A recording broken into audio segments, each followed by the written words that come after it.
What's going on, everybody? Welcome to the KIRIO House podcast. My name is Craig Kiriokos.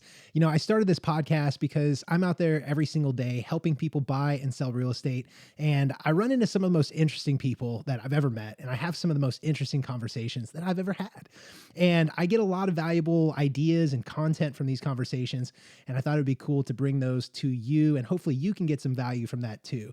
My goal here is just to have interesting conversations with interesting people. We're talking about everything from housing to mortgage and finance, home inspections, the process of buying a home, and really all the BS that comes with being a human. So if you get something from this, I would love if you could like, share, subscribe, do all the good things. And if there's ever anything I can do for you, or if you ever have any questions, comments, concerns, anything regarding the home purchase process, feel free to reach out. I'm always here to help, and I make that a priority in my business and on this channel. So again, if there's anything I can do for you, please let me know. Otherwise, I hope you enjoy the show, and I'll see you guys on the other side. We're rolling. Welcome, Bo. Hey, thank you. Thanks for doing this. Thank you. Thank you for being my guinea pig on our number one episode. How's life?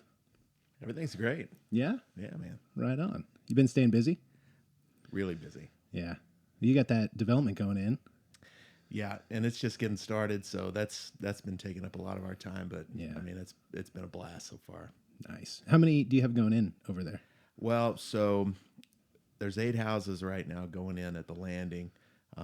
We're doing 2 of them right now. We've got Elijah Morris doing 2, and Scott Parsons doing 2, and another guy, Jay Winkle, doing 2 right now. So nice. A bunch of houses going to be ready for spring, and yeah, you feel good about it? I do, man. I mean, I think.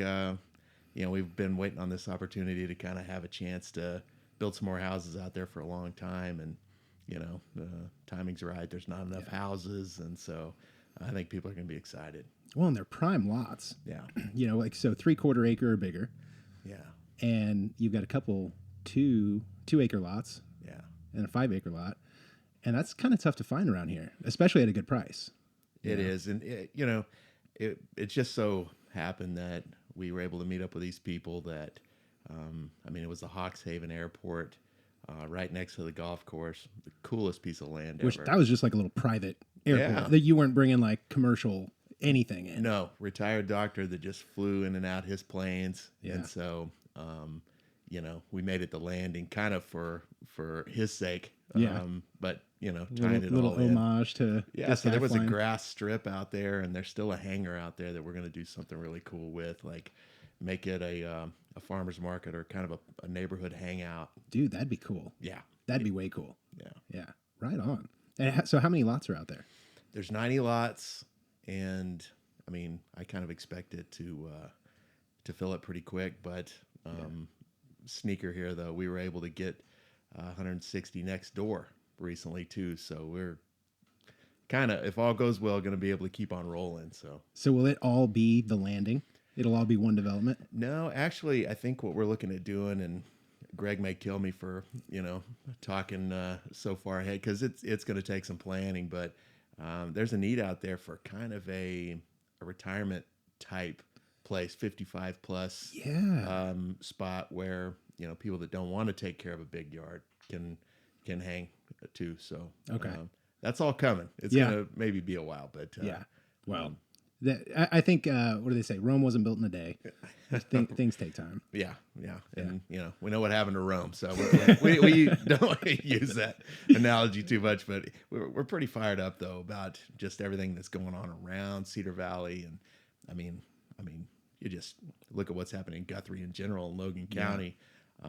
People are coming in droves, and that's pretty exciting. So. Well, and that's one of the things I wanted to ask you about, because like from my perspective, being an agent, I kind of work like on the front line with buyers, a lot more buyers than sellers right now. And I think that's mostly just because there's that influx of buyers that we're getting. And I think people are still kind of taking it slower with listing properties. But with that influx of buyers, this is one of the things I kind of wanted to get into. From your perspective, do you think that this is all driven by kind of what's going on in the larger scheme of things right now in the U.S. with like COVID and home sales are up nationally, like double digits.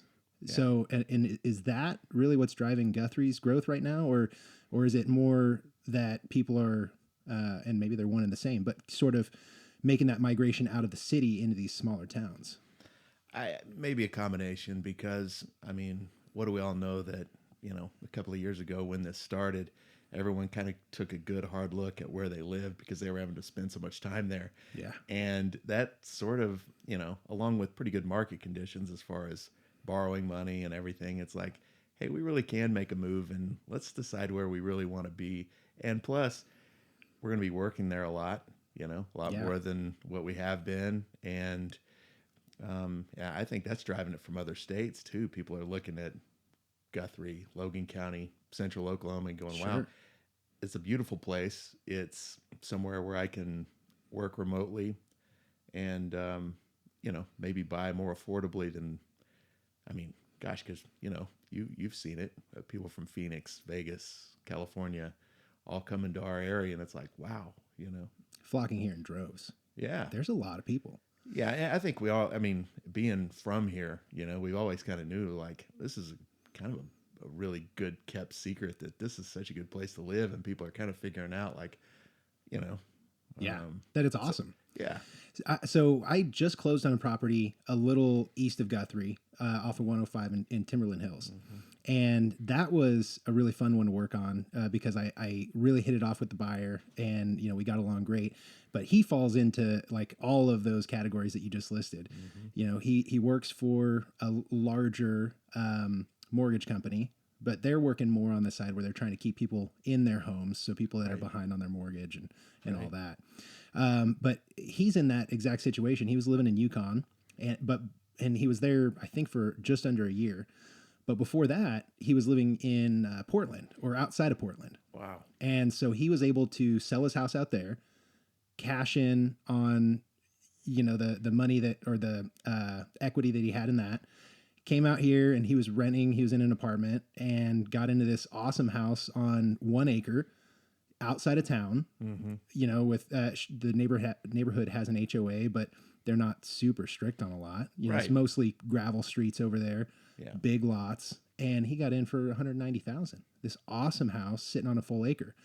And so I feel like a lot of people, even in Oklahoma City, are moving up here into Logan County or near Guthrie because we still have the land and prices are still relatively low.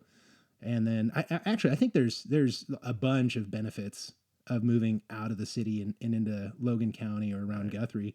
Another one being property taxes. You save a bunch on property tax. You do. And Guthrie's always been a place. I mean, there's 2 exits off I-35, and then closer to where we are, we have Highway 7. I mean, Guthrie's pretty easy to get to. You can get back to Oklahoma City in 20 minutes. And I mean, you try to get out of the middle of Edmond or, some of these places right now, and, the traffic's congestion, you can do it. You can reasonably get from Guthrie to wherever you're going. Yeah. Pretty reasonably. And I think people notice that too. Like, wow. But that's crazy. Easy access to Portland, I-35. wonder how many times that's happened. Portland to Yukon. Yeah. Yeah. Like, Yeah. Completely different. 180. yeah. It's and it's wild. I think his perspective on Portland was, I think, how a lot of us would see it out here. It's just like, where is this place going? Right. What is going on out here? Yeah. And so he was real anxious to get out of it. And he had even been working remotely since really, like, the pandemic started, March of 2020. But when he found out, like, hey, I can work remotely long term, he was like, I don't need to be in Oregon. Right. I can go anywhere. And so he was looking, like, literally all 50 states. He was like, where do I want to go? And it just so happened that he saw, cost of living in Oklahoma is a lot lower. We're one of the best states for cost of living. Yeah. And I think he just made his decision mostly based on that. Don't you think too that families, extended families, are getting closer together? Like, the kids can also live in Oklahoma. Yeah, for sure. How often do we like? Well, our kids live in Oklahoma City. We're going to live in Guthrie. My parents, we may move them with us. Everybody is kind of, circling the wagons a little bit. Like, let's get closer so we can support each other, and which I think's good. And in some cases, they're consolidating onto the same property. Yeah. I've got a guy that I'm working with. I sold his house in Edmond, He bought a place in South Guthrie, and it's on 2.5 acres. His plan is to redo this house, make it, nice and livable for his in-laws. And, in-laws are getting up there in age, so they're going to come stay in that. And he's going to build a second property for him and his wife, on the same 2.5 acres. And so he kind of gets his in-laws, in a situation where they can, be cared for and have the attention that they need. And, they still have plenty of room. And so that's a good point. Yeah, there's a lot of people I think it's a good consolidating. thing. Yeah, definitely. Do you feel like, or let me frame this the right way. We see all of the changes that I think are happening, like the changes we're discussing right now are mostly driven by the pandemic. What changes specifically do you see that are happening in real estate because of the pandemic? Oh, I think, priorities change a little bit. We see what people are looking for as they shop for houses. And I mean, it's just changed so much over the years. I mean, one of the things too is location matters so much. I mean, it always has, but when people are, they're just evaluating so much more when they buy a house. It is tough right now because prices are up, and you sort of fall into that thing like, I mean, how often do you hear it? I'd love to sell my house right now because I'm going to make so much, but I also have to buy in this market. And where am I going to go? Yeah, and people I think are just so used to a different dynamic. Like, I'm going to make a little bit of my house, and I'm going to walk into a little bit of an equity position on the place I go, and it all just kind of makes sense. Yeah. And right now it's just so lopsided. I'm going to make a ton, but I never imagined I'd be spending so much for the house I'm buying. And it's really just a market. I mean, I think our area has never experienced prices like we're seeing now. No. And it takes some getting used to. It takes some getting your mind around, okay, I can buy this. And you know what? I need to just remember I'm not paying too much. I'm paying market rate for a property right now. And that's the thing, though. They feel like they might be overpaying because, like you're saying, these are prices that they've never seen before. For sure. And it's prices they've never seen before for almost anything. That part of it's crazy too. But it's a little scary. And the fact that they're going to have so much more money normally to put down on it. And I think that's one of the good things about real estate right now, as opposed to, say, when, real estate kind of hit a rocky spot in the 2007-8, is people didn't have the equity. I think a rocky spot is an understatement. But yeah, one of those things though, I call it a rocky spot because where we are in Oklahoma, I mean, we just didn't experience the trouble that so many other places did because, Oklahoma is just kind of a steady appreciation state. And so when it's, wow, prices are nutty right now, people don't know exactly what to do, which is why, it's important to, really work with somebody you trust and somebody that is engaged and full-time and, really works in the business and seen a few things that can advise you. Yeah. Well, I think that's a really good point because, from my perspective, even just in the short time that I've been a licensed real estate agent, I see there being a sort of shift in the perspective of real estate agents or realtors to more like they're not almost anyone can sell a house right now. Yeah. Right. But it's about who can get you the right terms or the terms that put you in a stronger position as a buyer. If you can make more selling and you can carry more equity into the purchase, that, puts you in a much better position financially. So I think that there is this sort of push from the public to look for real estate agents that they know can get the job done rather than, my cousin's daughter just got licensed and she, is starting out, so I'm going to throw her a bone kind of thing. Well, yeah. And it's just sort of a thing about real estate, like really what people should be focused on, in my opinion, and just being through this and in it for a long time is, somebody that's an expert on the area is so critical because what's happening, what's going to happen as we see it. No one has a crystal ball, but what does somebody know what the plans for the area are surrounding? Because price is one thing, but there's so many dynamics about a piece of real estate that are beyond just what you pay per square foot for it. Sure. What's the future potential? What's the future potential? And, I mean, it's not across the board like, oh, houses are going for this much per foot. It's like where we are in Guthrie, let's just say, I mean, I think we can all kind of feel pretty bullish on the fact that investing in our area is a pretty good idea right now. Yeah. And people are going to continue to come this direction. Yeah. It's, if you just kind of look at it on a map, it's like, yeah, this is the natural flow of things as time goes. And do you feel it's one of those situations where the city is growing and so it pushes the suburbs out, or do you think there's that flock into the country to take advantage of lower, land prices, sort of just get a foot in this new area that's undeveloped and untouched and, just starting to grow? I think you said it there. I mean, there's so much land that is, undeveloped in this area that people can reasonably get up here and, add inventory to it. And it's close into both highways and resources in Guthrie in town. Yeah. And that in turn is going to get things going, as far as people going, okay, I want to bring this business to Guthrie. Or, there's so many more rooftops. And so it can only be good for Guthrie as well. As are you seeing a lot of new businesses coming into town? Beginning to. Yeah. I mean, and it's kind of fun to watch. And well, being from here too, you're talking to someone that is operating a business here, and you're like, wow, like you notice this place, you're here, you're excited about it, and it's pretty fun. Yeah. It's kind of cool. Like, Paul at the barbershop down there, I talk with him a lot about sort of his experience coming into Guthrie. And he's originally from Guthrie, but, he was in the Marine Corps and lived in or outside of Los Angeles for a number of years. And so when he came back, it was still like coming into a new town kind of. Yeah. But he's had what seems like a great experience putting in the barbershop, the Grand Old Barbershop. It's a great place, by the way. Here's a little plug if you're listening. I've been there. Go to the barbershop. But we have a lot of conversations about people, coming into town and looking to take advantage of the same thing on the residential side.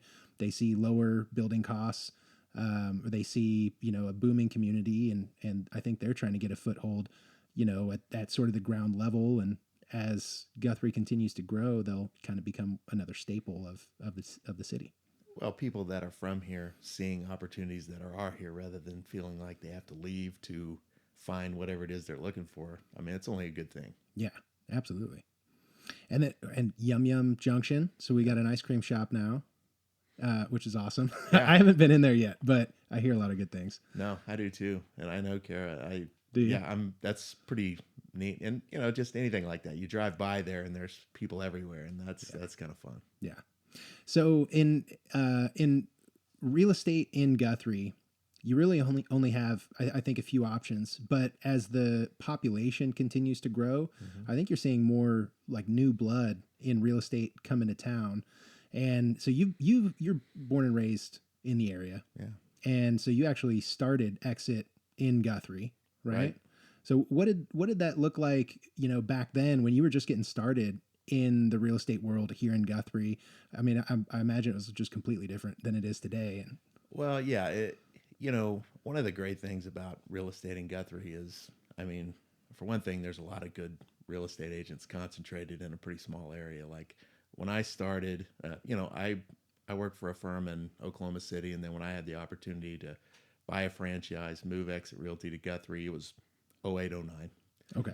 And, so you were just coming out of that big burst. Yeah, but there was, I felt like there was an opportunity there, like to, try to gain market share while a lot of other companies were maybe reserving and pulling back and being careful. But, like from my front window, I could see two other real estate brokerages. Yeah. Experienced people. And I got to say that, the cooperation that kind of exists in Guthrie real estate is pretty remarkable because, everybody likes the town. Everybody kind of works together. There's enough of the pie for everyone. And I think it kind of served Guthrie well that, most people know two or three or even more good realtors in the area. And So I learned really early on to like, have a cooperative attitude and try to work for, the betterment of the industry here rather than, okay, I want to beat this person or this peer, Yeah. and so, You always catch more flies with honey. yeah, for sure. And so as we hired real estate agents and partnered with people going forward, that was one of the critical things we wanted to make sure we did is like, okay, is this person going to, you know, basically look after the community in a way that is good Are they moving aligned forward? with your philosophies and your Yeah, sort of we're not here to step on mentality? toes. There's no Yeah. reason for it. Again, there is, and it's an abundance thing, and as here we are right now, it's kind of like there's so many more people that want to come here than there are houses available. So how do we solve that? And I can't tell you how many times you call some of the other realtors in the area and say, "Hey, I know what's available right now, but what do you have coming up?"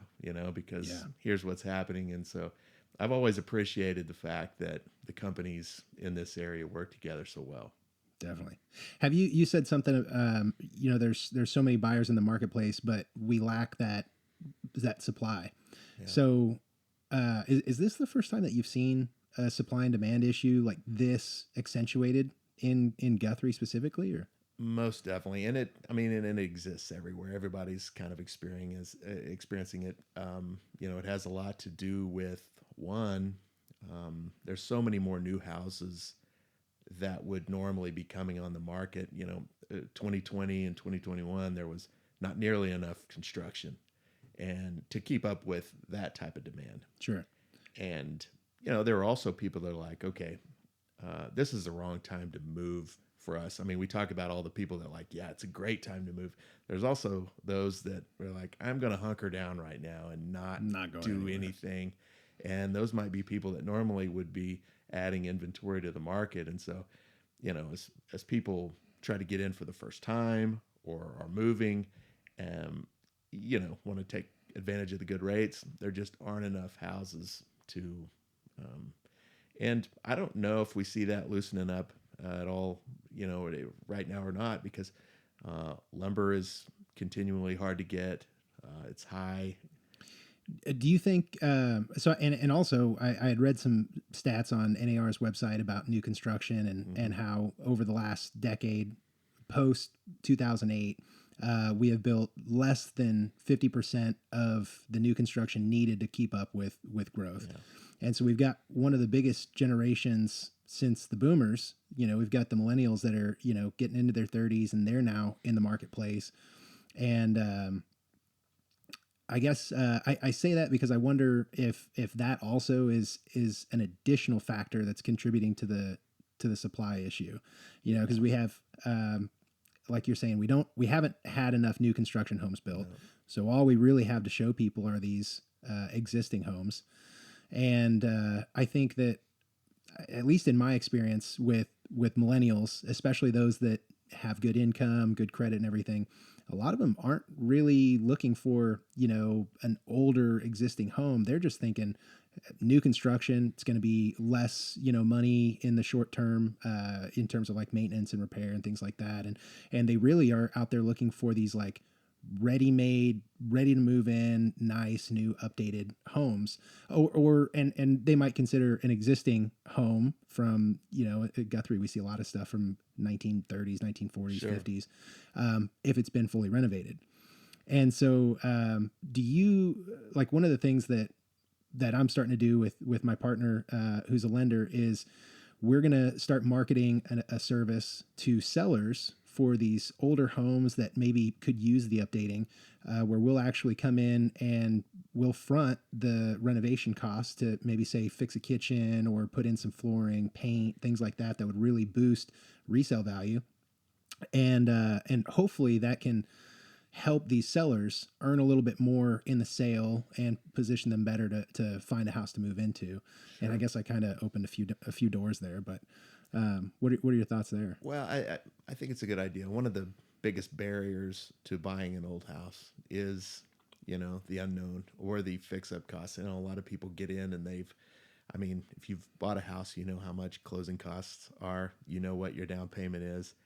You may not, after all that, have 30 or 40 or 50,000 to renovate your house if you're leveraging most of it. And so, and people, like you said, the millennial buyers, they like that unique aspect of the older home or the new neighborhood that may have, not only a great neighborhood, but other amenities for the neighborhood Yeah. that are kind of unusual, and so that's what I think draws them to. They're not afraid of the process. They like the idea of being somewhat part of the design and the finishing, and so they, but it's just been so hard for builders to keep up. One, for two, understand where their costs are going to be.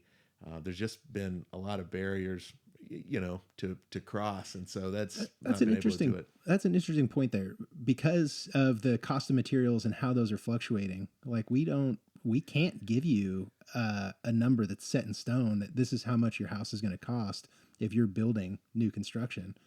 So right, there's got to be caveats, and that's what we're seeing some builders do is, there'll be clauses in there like, okay, this is the agreement right now, but should things vary out of this, things could escalate, and here's how. And that's nobody wants to play that game, really. No.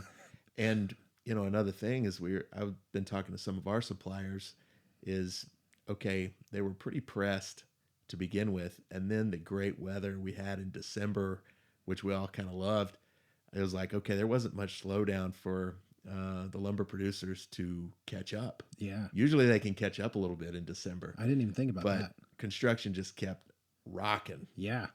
Well, and I remember back in November, I had a few discussions with some new builders, and they were saying, there was this one house I was looking at, a buyer was wanting a new construction, and we were trying to get the completion date out of the listing agent. And she was like, well, it's going to be probably early spring, we're looking at March. And I was like, man, that's kind of far out. And she was like, well, we shut down for almost 2 months during the winter. That never happened. Right. I mean, Christmas, it was 72 degrees. Don't you love when they give you a season? Like, when can we close on this? Probably spring. Yeah.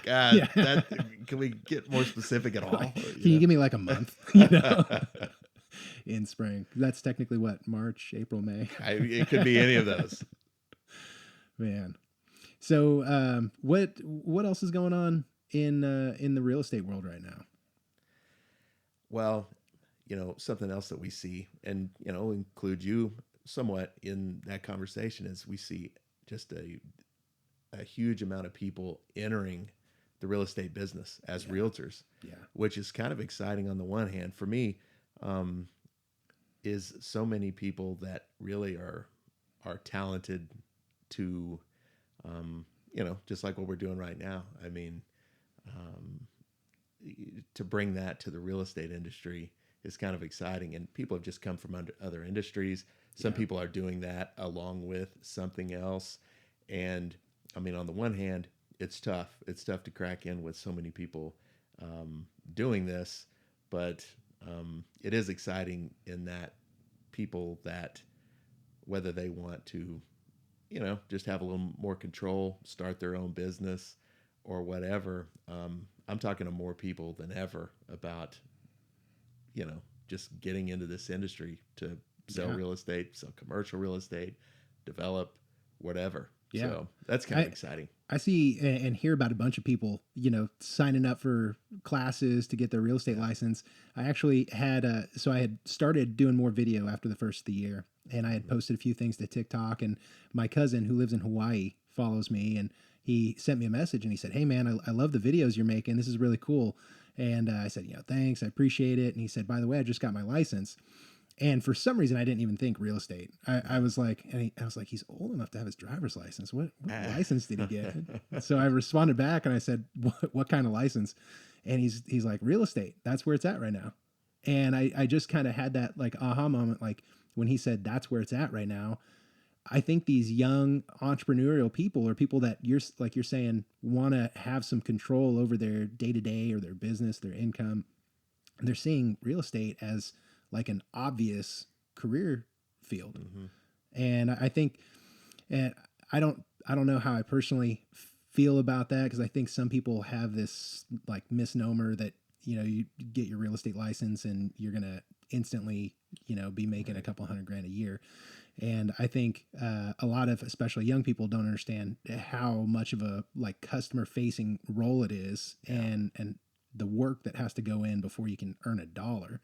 But yeah, I'm seeing the same sort of thing. Well, I think the thing is, people will figure out that being a real estate agent is solving problems. You know, Yes. nothing more. Listening to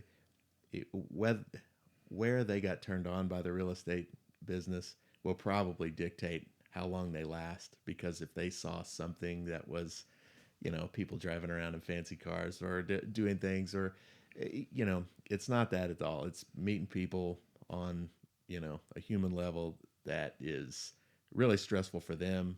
And if you're not ready for that and ready to take their problems and study them and, you know, kind of make them your own, and like, okay, we're going through this together till we, you know, get Yeah. you where you need to be, whatever it is, selling, buying, moving far away or not, getting people closer. A lot of the things that aren't that interesting to, you know, it doesn't really, I think people, once they get in it and spend 6 months in it, they realize it's not what they thought at all. It's boring.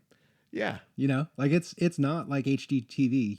You know, Not one bit. there's a lot of paperwork. Yeah. There's a lot of phone calls. Yeah. And there's a lot of what I found is I feel like people don't want to be sold to, Yes. or they don't want to feel sold to, and so there's a lot of getting to know people, Yeah. and like identifying, you know, what their objectives or goals are in home buying or getting their house sold. And then, you know, to speak to what you're saying, your job is really advising them and helping them find creative solutions to whatever their issue is.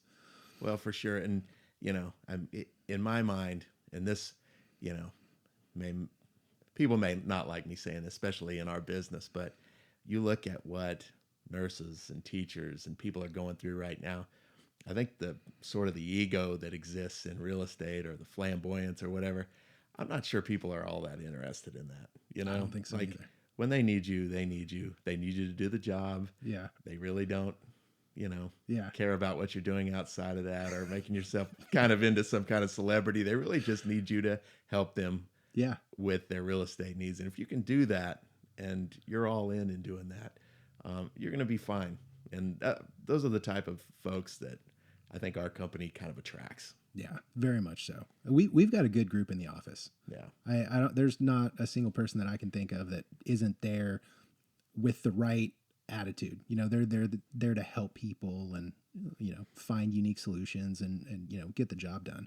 I don't think we have anyone there that's like, you know, the 80s era, like hustler, you know, No. kind of person. Well, you know, like, and I'm going to date myself a little bit, but when I started the business cards, people would print on there $1 million producer. Yeah. And I thought, oh, wow, you know, I'm sitting here talking, you know, sitting at a desk next to a millionaire. And then all of a sudden I got issued an award that said, you're a $1 million producer. I'm like, wait a minute. This is it? Like, no, everything you sold added up to $1 million. You made like 20, but Yeah. So it's just funny how much we puff it up into something that it really isn't.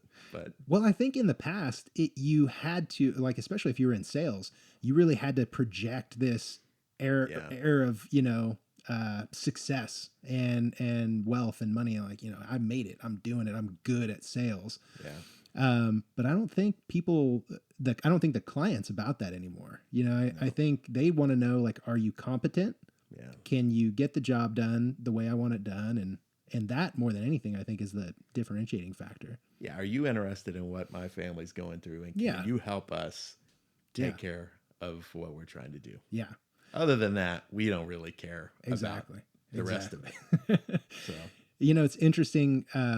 It's almost the same thing in reverse right now that I've noticed with clients a lot, because I have talked with a lot of agents, and, you know, be talking about a buyer that they're working with that is just this, this headache. I don't want to talk to anyone or talk about anyone like they're a headache, but they'll be like, Yeah. gosh, I can't find them the right thing. They're so picky about this, so picky about that, this and that. And one of my sort of philosophies or things that I decided early on was that I don't want to work with people that don't want to work with me. Yeah.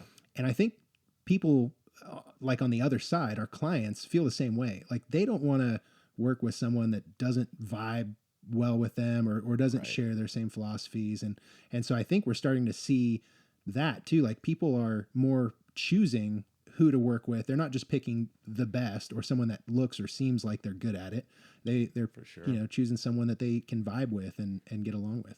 Well, and how great is it? I mean, there are a ton of options out there for the public to pick. I mean, you have any plethora of people out there that you could select. It's good to select a lot. I mean, to talk to a lot of people like, okay, who can I work with? Who speaks the same language that I do?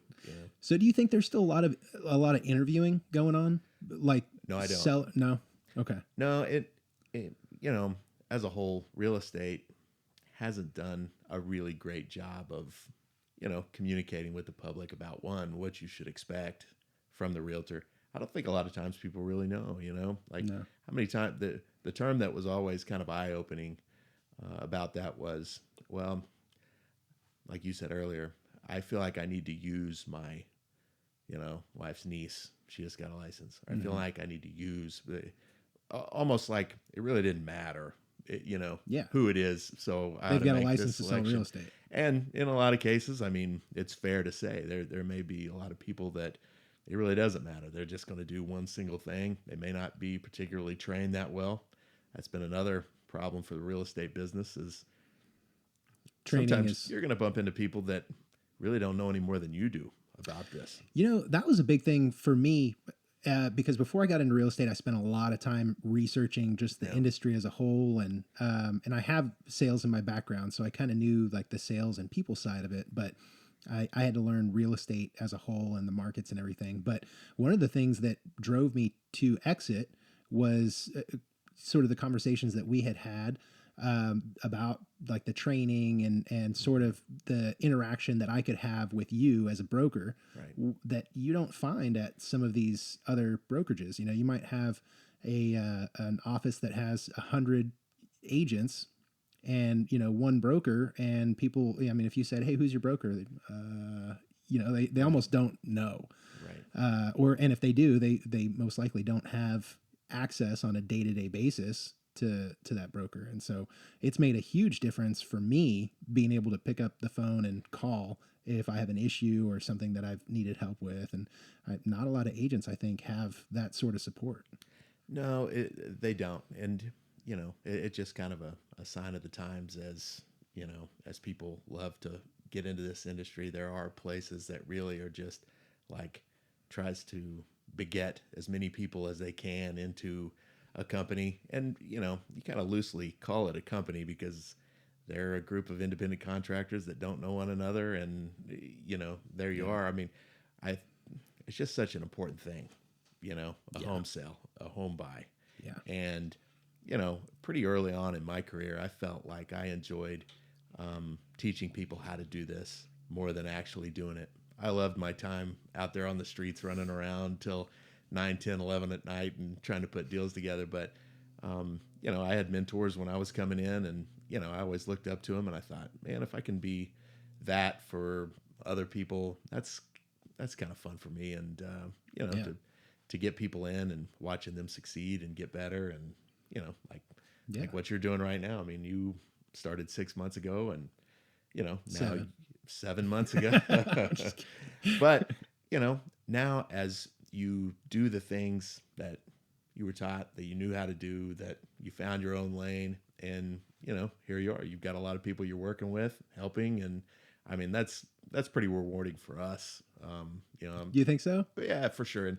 And Veda, my business partner in Exit, she's kind of the same way. It's kind of like, how rewarding is it to see people begin their own business and watch it grow? And because that's kind of everybody's dream in some way. There's a little business owner inside them that is Yeah. like, can I do that? And Yeah. what a good place to start real estate is, you know, is to I do think that. that's like a critical question that I think a lot of people ask themselves before they take that leap and Mhm. go out as a business owner, as an independent contractor.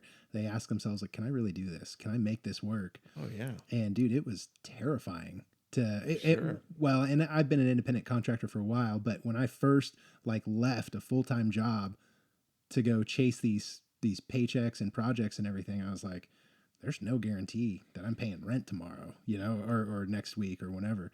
Do you feel like that's something that holds back a lot of these agents that are part time from Yes. going full time, as they kind of feel that lack of like security and Oh, income? no doubt. And I mean, it it'll humble you, real estate will. And you've got to have some self-awareness. Like, okay, there are some people that should be a part of a team, Mm-hmm. like their Yeah, skills are really in a lane that might be good if somebody else did another thing as part of the business. yeah, The faster you can figure that out, the better. I think one thing that is problematic in our business now, don't get me wrong, there are plenty of people that do this really, really well, multitasking, but people that are, have other careers in addition to real estate.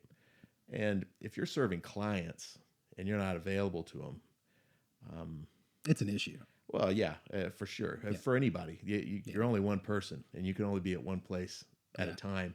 And I think that's something that on the brokerage level should be, better controlled. Is, hey, if I turn you loose on the public, are you going to answer the phone? exactly. Are you going to, because a lot of times, things are time sensitive, Yeah, and God especially bless. in this market when you've got things that Yeah, stay on the market for 2, 3, 5 days. 2 seconds, and we Yeah, get people. They may have to do a lot of things to make ends meet, and um, you know, but we just got to be real careful about that. And as a consumer, you need to ask some questions. Again, yeah, I know a lot of people that are wearing two hats, and some of them do them really well. Some don't. yeah. And if you're hiring a realtor, you don't want to find out when you're in the foxhole that you're not going to be able to This get this is their first sale. yeah, Or I need your undivided attention and I'm not going to get it till after 5. That's a Yeah. problem.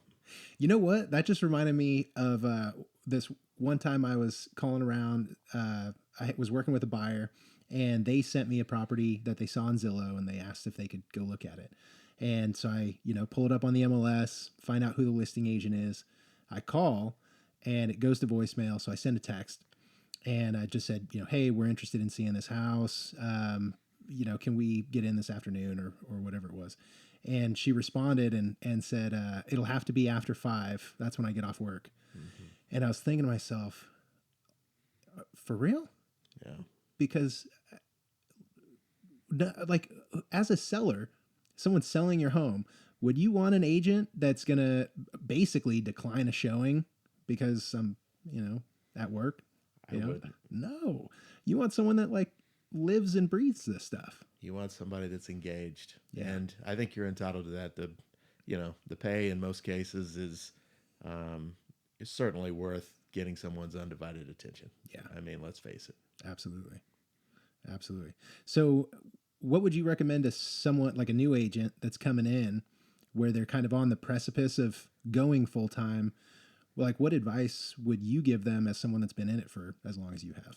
Well, and this, I'm going to take this from one of my mentors, Bob McKinnon, but, he said most people will spend more time planning vacation than they will their real estate career. It's like, plan ahead. Yeah. Be shrewd about your time and what you're going to do. How much time am I going to devote to this? And how much money is it going to cost me Mm-hmm. to get going? I mean, if you were opening, we were talking about an ice cream store earlier, or anything, you would put pencil to paper. Yeah. I don't think people in real estate a lot of times do that. They get swept away with the movement of, oh, look at all these houses. Look at what's going on. I want to dive into this.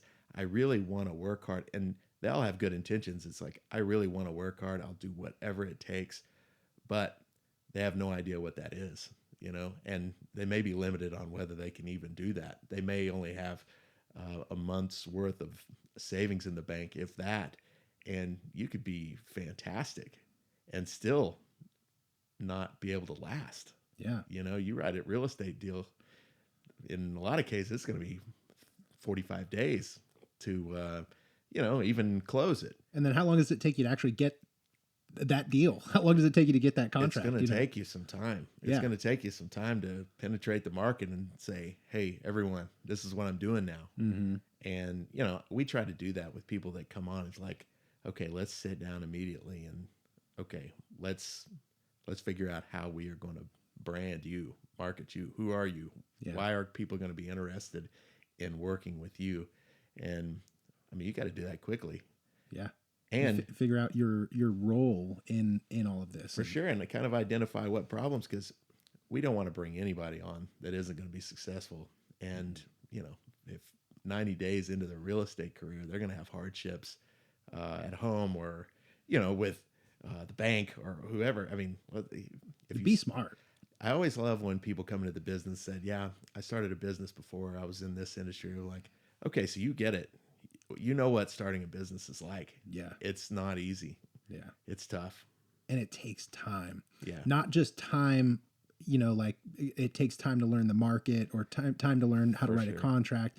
It takes time out of your day. Yeah. Like you have to devote time to it. And that's maybe one of the biggest things that I've seen since I've been in real estate with new agents is they, spend a couple hours here and there showing a house and doing whatever. And then the rest of the time is, normal off day type stuff. Yes. And I think that's a big surprise for people when they get started and realize like, oh shoot, like I need to spend 12 hours a day getting this stuff done, because I think you put in or you get out of it what you put in. Mm-hmm. Right. And I think if you're trying to break through from a part-time, sales position to do this full time and really, devote the time and energy necessary to make a living for yourself and support your family and beyond that, earn enough living to hopefully help support your community and those, around you.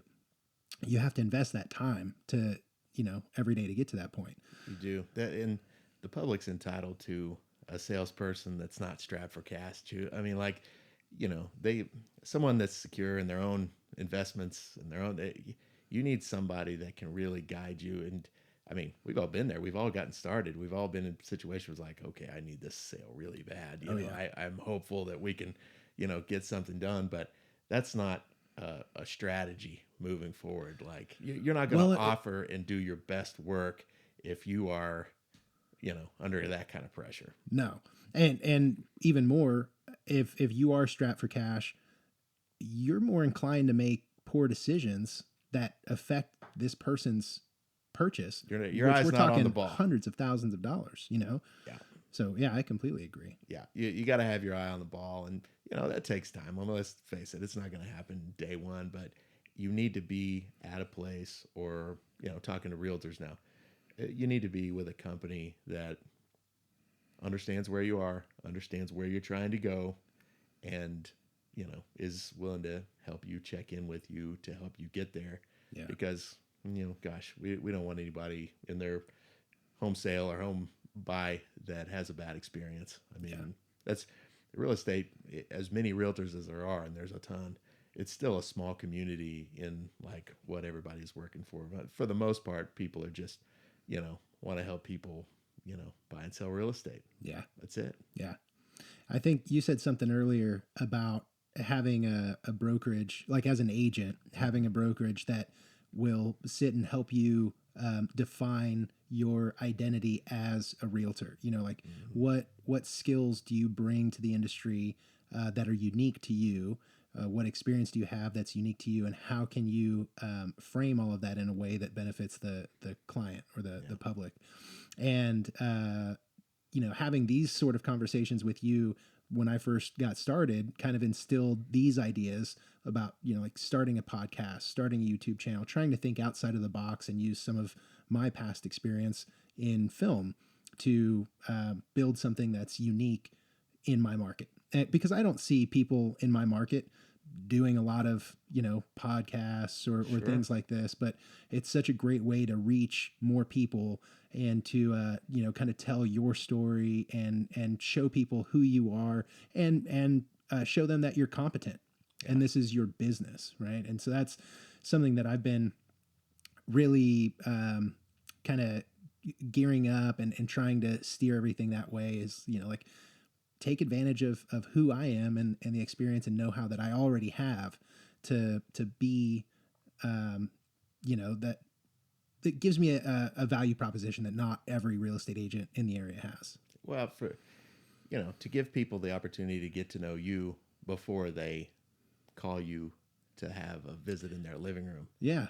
And, um, and I can tell you people like Craig is, having a conversation with you like he would anybody. And I think it's good that, like I said, the background that you have to use that to communicate anybody that, might be interested either now or way off in the future of maybe being a real estate one, but also just, hey, what does it look like for me to invest in a piece of property? Or I have a property and, maybe I want to get into rentals or maybe I want to get into commercial property. As realtors, we know nobody owns enough real estate. Everybody needs to have a little bit more. Absolutely. But, what a good opportunity to learn a few things about what's going on in the market, but also to meet, a guy like you that's just, all into real estate and, almost any time. I know that you're ready to jump in and go have a cup of coffee with somebody Oh, and yeah. talk to them about what they want to do. And that's really what it's all about is, listening to people's goals because they're all different. Yeah. Everybody's real estate goal is different. Yeah. And, definitely not a one size fits all, which is why we love it. Yeah. Every day is completely different with a different set of circumstances with different people. And it's it's a unique set of skills that you have to have, because you're not only operating a business every day, but like you say, you've got to be ready to jump out there and go talk with someone, not sell them, but talk with them, at a moment's notice, and be able to give your opinion and advise them on what they're trying to do. But then you also need to, because like on the deal maintenance side of things, there's so many cooks in the kitchen, so to speak, because Right. you're working with lending and you've got title and you've got insurance agents and then you've got the client, co-borrowers, parents, co-signers. There's a bunch of stuff and you're kind of quarterbacking the whole thing. That's it. And so you've really got to have a pretty diverse set of skills to be successful. Well, you do. We go back to that ego thing. There's no room in a real estate deal for ego because what you said is right. You kind of have to be the stagecoach driver for everything that they're going to need. I mean, there's going to be repairs. There's going to be borrowing needs, whatever. There's going to be moving type things. Yeah. And if you have enough experience or have access to the experience, they're going to ask you a question that is like, hey, we're thinking about this. Can we do this? It's good if you can give them a couple of options. You can tee up a couple of options for them. I think that's what people want. You don't make the decision for them or say, well, I've sold 100 houses, so they don't care about that. Again, that you're talking about what they're doing. Yeah, you can't say this is how it's done, so let's do it this way. This is how it's done. This is how we've always done it. I mean, anybody that says that it should be ostracized because it changes all the time. And I think one of the things too is you talk to realtors that are constantly learning. Those are the type that are humble enough to know that it's constantly changing and they're constantly learning. No matter if they're at the top of the market, that's the person you want to work with. Like, okay, I don't want to make a knee-jerk decision because this is what I've done 10, 20 years ago. It could be completely irrelevant at this point, Yeah, that's a good point. Even if you've been in the business for 20 or 30 years, you've got to have that ability to recognize history, past decisions, and how that played out in the real world, and be able to, change that decision-making process on the fly or adapt to, how the market is now or what this particular set of circumstances is. You do, and it's hard because I mean, anybody that might be listening to this that works for our company, they'll be like, "Oh yeah," because I'll say, "Well, back in '07 or back in the," I mean, I make the same mistake anybody does, and and I got to catch myself. I'm like, "Look, this is not No, that time. no, This is not the same type of people. It's completely different. It's man. good to know and remember the bloody noses you've gotten, but it doesn't mean that that needs to dictate moving forward. I No. mean, you got to have your eyes on the landscape as it is. Yeah. Well, and I think you've also like in or in '08, I think the smart agents were the ones that maybe had some relationships with local banks and actually yeah, local banks. And so when you started seeing all these foreclosures come, the banks needed to sell the property, and so they would hand them to these agents that they had a good relationship with. And so I feel like being able to create relationships with not just the clients, but people like local banks, lenders, president of, F&M or Bank First or whatever, these people and you build relationships, you help them and they sort of reciprocate by when there's, say, a change in the market that's as dramatic as '07, '08. Yeah. And now you've got all these REO properties. Right. Someone's got to sell them, and you've positioned yourself to provide those solutions for the banks now. And so I guess the point I'm getting at is that as an agent, you've got to remember the things that happened or pay attention to the history in the industry, but and also I guess be willing to and able to adapt, in a moment's notice. I think a lot of what shaped, my attitude towards real estate were, those times when, it wasn't quite a bank thing yet. It was a situation where someone would call and say, "Look, I'm in danger of falling a little behind here. And how do I take care of this?" I mean, talk about a big role you play in that. Can we help them get rid of this house that maybe they paid a little too much for? Back in those days, somebody might borrow 110% of sale price to roll all their closing costs in and maybe a carpet for a couple of rooms. Oh, It was madness. so And you get into the house underwater 10%, no 15%. question. And then you're going to have selling costs moving forward. Oh my God. And you're not going to have that type of equity. But there were plenty of people that were like, "Look, we want to sell this house, and we see what's coming down the pike for us." And we worked with them, and that was hard work because so many times we're taking pictures with people that are so excited about buying their house, and it's great. There were so many sales that were really tough, and when you left the closing table, it was relief, for them, for Yeah. you, and Like nowadays, it's excitement because sellers are closing and they're getting a check. yeah, But back then, they might not have been getting anything. right.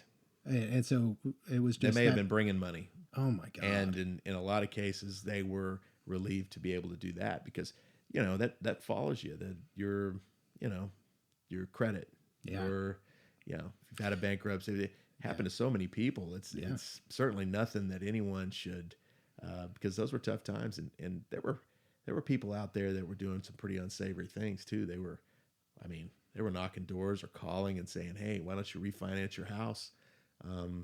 Pay off your credit cards." And there were a lot of things out there that I think a lot of that's been cured now. Yeah. And I think that's why we're in so much better shape now than we were then. Is a lot of people were getting loans back then that shouldn't have been getting them. I'll tell you, I've got a story from '07 when I bought my first house. It was very much like that. And I don't know why, but I didn't use an agent. I just, it was a new build, and they had someone in the office that kind of coordinated the whole thing, went through the paperwork and everything. And so I just never even dawned on me that I should try and get an agent, and that, the person selling me the house and doing all the paperwork was also the person that would benefit from the sale. Right. And so there are a few things I remember about this. One was that I remember when I was going through my finances with the loan officer, we were talking about this car that I had just bought. And I remember the payment was like just over $400, which was a lot, especially, for me back then.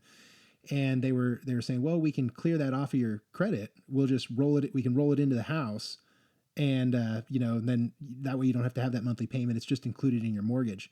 And I'll tell you, because I bought that house when I was 18, as an 18-year-old first time home buyer that is like super excited about the opportunity to own property. When someone says like, oh, hey, we can save you that $400 a month payment, we can just roll it into this loan. Right. And you're like, yeah, Oh yeah. that sounds great. And thank God I didn't end up doing it, because I had to short sale that house because it was on an ARM, an adjustable rate mortgage. Yeah. And I got in at, I want to say it was 6% was the FHA first time home buyer, rate. And then the rate was locked for 6 months. And after that, it could fluctuate. And this is the crazy thing. I know banks put regulation now on ARMs and how much they can adjust I forget what they call it, but in that period. Yeah. I don't know if they did back then, because I remember my rate went from 6 to like 19 and a half, like overnight. And it almost doubled, or maybe it did double my payment. But I remember my payment was right there, like at the very, very top of my comfort zone as it was. And so I really couldn't afford any more. And I remember getting this, statement in the mail saying, in 14 days when my payment was due, it was going to be this, because the interest rate, went from this to this. And I was like, there's no way in hell I can pay that. Right. And I had reached out to the bank, and really their only thing was, well, just don't pay it, pay it when you can. And, you get caught up. And I think I had 3 months that I could not make a payment before they would start the foreclosure process. And so I had done that for maybe the first 2 months. And in my head, I thought, well, I'll work really hard and I'll make up those 2 months, before it gets foreclosed on. But you get down that road. Oh yeah. And then you're like, well, how, I couldn't afford the $2,500 a month payment. And how can I afford to pay $5,000? And then I'll have another one due in a couple weeks. And It's quicksand. it's quicksand. Yeah. Yeah. It's crazy. And so I ended up I got out of that quick, literally walked away from it, because there's nothing you can do. And this was in Las Vegas. And man, it was like every other house Oh yeah. was getting foreclosed on. And it was like this mass exodus. Everyone left Las Vegas. Property prices tanked. Yeah. I mean, it was rough. Yeah, you see that, and people remember that too. And I mean, what we're seeing in prices right now, some people in the back of their minds are thinking, is there a real estate bubble that's, Are you getting that question a lot right now? Because I am. Yeah. Yeah. And I mean, all you can really do is point out the differences between now and then. Now, it's up to each individual person. Like, you look at this investment itself, and like, if you're looking at your home solely for, oh, I think this is going to appreciate this much per year, that's not a reason to buy a house. I mean, like, you read any Kiyosaki, he says that's not why you buy a house. Yeah. For one thing, we don't know. I mean, yes, prices are higher than they have been, and we were getting the bubble question 2 years ago, and there are people that have paid $145 a foot for a house that's now selling for $165. And so, anything you really say, you really don't know for sure. But I think as long as there's a shortage of houses, there's still, lenders have tons of pre-qualifications out of people that are looking. Oh yeah. They're sitting on the sidelines because maybe, they made a few offers over the summer and missed them, multiple offers. Those But if the right house comes along, they'd be willing to pull the trigger. And if there was just more houses available, I think it'll be good to evaluate once the supply and demand evens out even a little bit. And I don't think we're anywhere close. No. Then we'll know, okay, there may be a correction coming or not. But right now, people want houses that just aren't there. And I think about this all the time. And I wonder, we kind of touched on it earlier, but I wonder if it's multifaceted, or if the rates are really the primary driver, because the rates have never been this low. Yeah. And granted, they've come back up over the last 12 months. But they're still in the high twos. If you've got decent credit, you're going to be high twos, low threes. And so, and then I think we're also hitting this point in the U.S. and with my generation where despite everything that's going on worldwide right now, there's a lot of wealth floating around. I For mean, sure. the average U.S. Savings account grew like 19% last year, which is incredible. And Americans right now have the highest dollar amount in savings that we've ever had. And that's amazing. I mean, it's despite everything going on right now and Yeah. all the panic, Yeah. Americans are in a really good position financially right now. I think, as not everyone, but Well, comparatively, and that's what, it's kind of like, um, you always want to remember that, we live in pretty much the greatest place that's ever existed. Are there problems? Of course. yeah, But, compared to so many places you go or can see, and, we're in a business that's thriving right now. So many are kind of on shaky ground, and, it's tough to navigate the pandemic with, some, and it's hard to know because if you would have asked me early on how much it was going to affect real estate, I would have said, I think people may hold off because, you know, showing houses, visiting houses, moving, people may just wait. And the opposite was true. yeah. I think it says a lot about, Oklahomans for one thing, and Americans is like, you know what, I'm going to evaluate this and, pivot, Yeah. do whatever needs to be done. And, Yeah. um, They sort of analyze the risk or the potential risk. And I think in Oklahoma, we all kind of have had this general consensus that we're not just going to stop living life. right. Like we're still going to we're going to live. And I think that's like a really important choice that I think for the most part, the community made together. And, everyone's different and has different beliefs and ideologies. And so there's still that same sort of thing that's going on in the rest of the country, but I feel like it's a lot less dramatic here because everyone we don't want to be shut up and cooped in our houses and afraid all the time. Right. Like we want to continue living life, and despite what the news tells you, it's a freaking great time to be alive. Well, it is. And, I think people, maybe that aren't familiar with people that are from here will say, well, they just don't care, or that they actually, people take care of one another in this area better than almost anywhere else. And so I think people are considerate, and they are, uh, you know, um, people look after one another around here, and Yeah, it might not be in a fashion where the government, they don't take their walking orders from the government, makes them look defiant. But really, I think they've kind of got it figured out, and yeah. that's why it's so crazy that people that might be different politically are moving here too in droves, and it kind of makes you wonder, like, okay, are they ready to be freed up a little bit, or Well, it's interesting when you look at the flight pattern mhm, of people moving over the last 12 or 24 months. You see it's all coming from, not to get political, but from blue states to red states. yeah, You see people, sort of making these great exodus from California, Oregon, Washington, New York, Pennsylvania, and they're going to Florida, Oklahoma, Texas, Arizona, Nevada.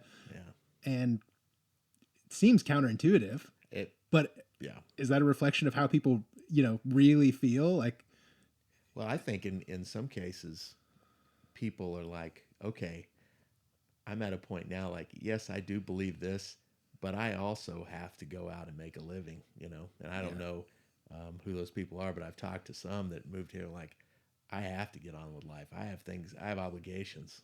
yeah. You know what I mean? Do I want Can't to? just put everything on hold. No. And so, some of those changes are just absolutely mandatory for family. And, a lot of families are just getting closer together. And, Yeah.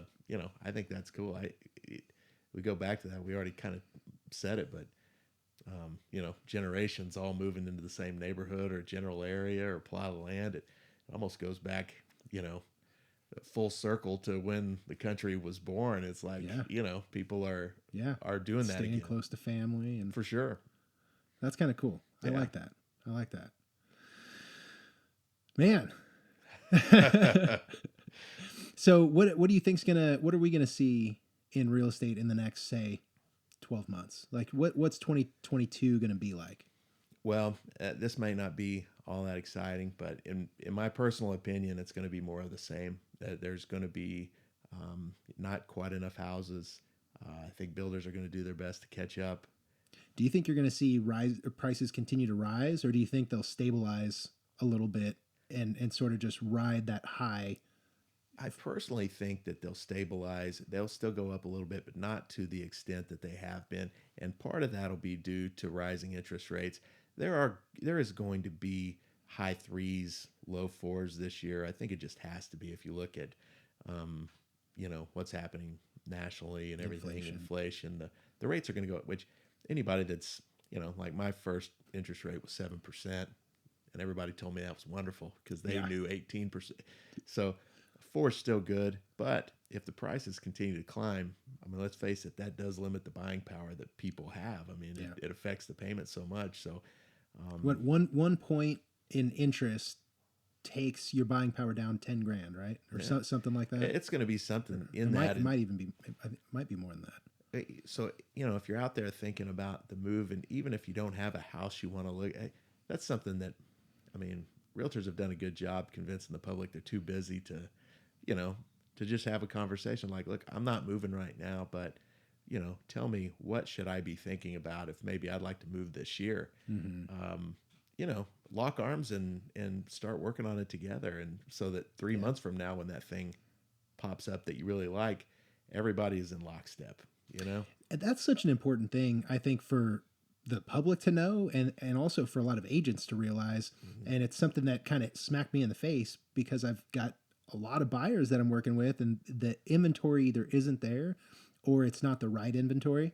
And so because I happen to work with some out-of-state buyers too. Like I've got this one couple in California, they're moving out and I've got them set up on an auto search in the MLS, and they'll get these new listings sent out to them, and nothing has popped up that is checking their boxes. And so she emailed me the other day and said, you know what, maybe we're looking in the wrong area.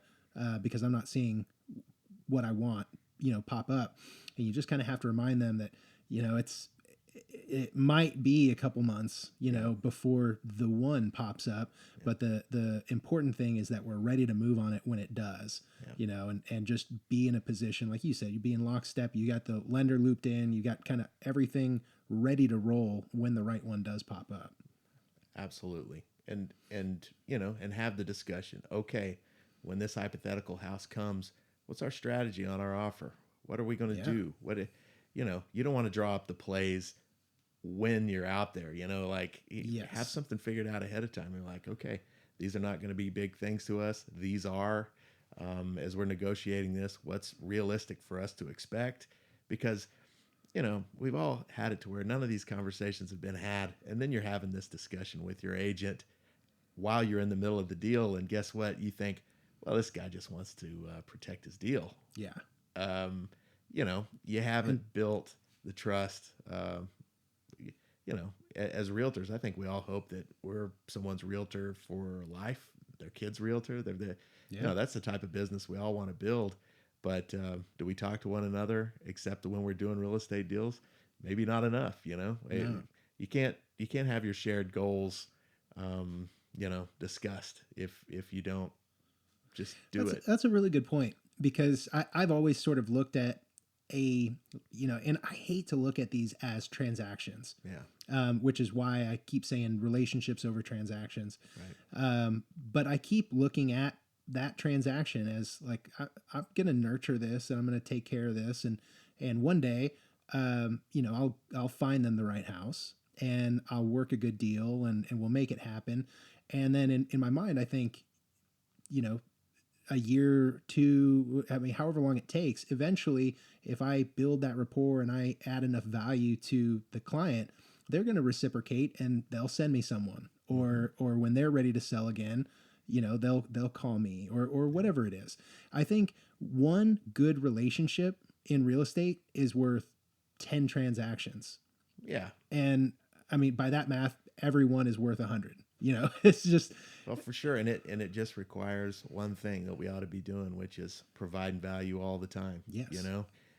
They've been in their house 6 months. That they're not moving.